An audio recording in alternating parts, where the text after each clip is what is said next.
আপনার এই চমৎকার মুখনিসৃত কথা শুনে আমার হৃদয়ের মধ্যে জান্নাতি হওয়ার বাসনা জেগে উঠলো। এজন্য বলেছি বাহ বাহ, আমি যদি ওই জান্নাতে যেতে পারতাম কতই না ভালো হতো।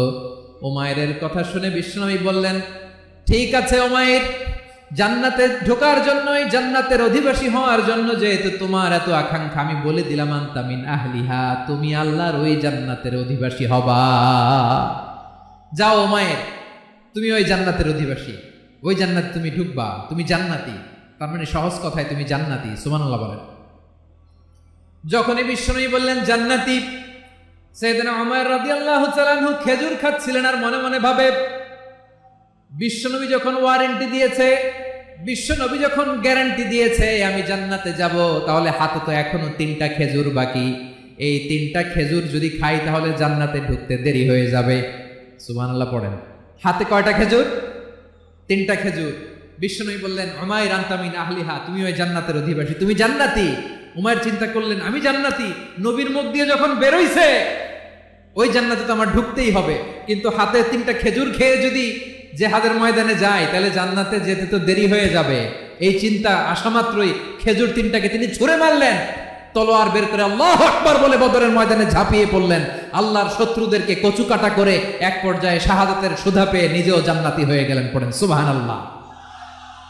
আমরা দুনিয়ার বুকে আমরা হয়েছি দুনিয়ার পাগল, ক্ষমতার পাগল, সম্পদের পাগল, খ্যাতির পাগল। বিশ্বনবী তার সাহাবাদেরকে বানিয়েছিলেন জান্নাতের পাগল। পড়েন সুবহানাল্লাহ। ওই জান্নাতে আমরা যেতে চাই কি চাই না? একা না সবাই মিলে? একা না সবাই? জান্নাতে একা আমি যাব না তো ভাই, তোমাকেও জান্নাতে দলে নিতে চাই। সবাই বলেন, জান্নাতে একা আমি যাব না তো ভাই, তোমাকেও জান্নাতে দলে নিতে চাই। পড়েন আমিন।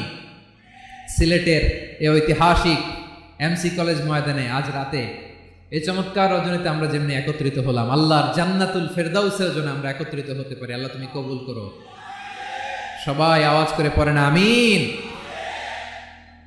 তাহলে চিন্তা করেন কিভাবে বিশ্বনবী জান্নাতকে চিত্রায়িত করেছেন সাহাবাদের সামনে, কিভাবে চিত্রায়িত করেছিলেন তিনি, যে কারণে সাহাবারা জান্নাতের পাগল হয়ে গিয়েছেন।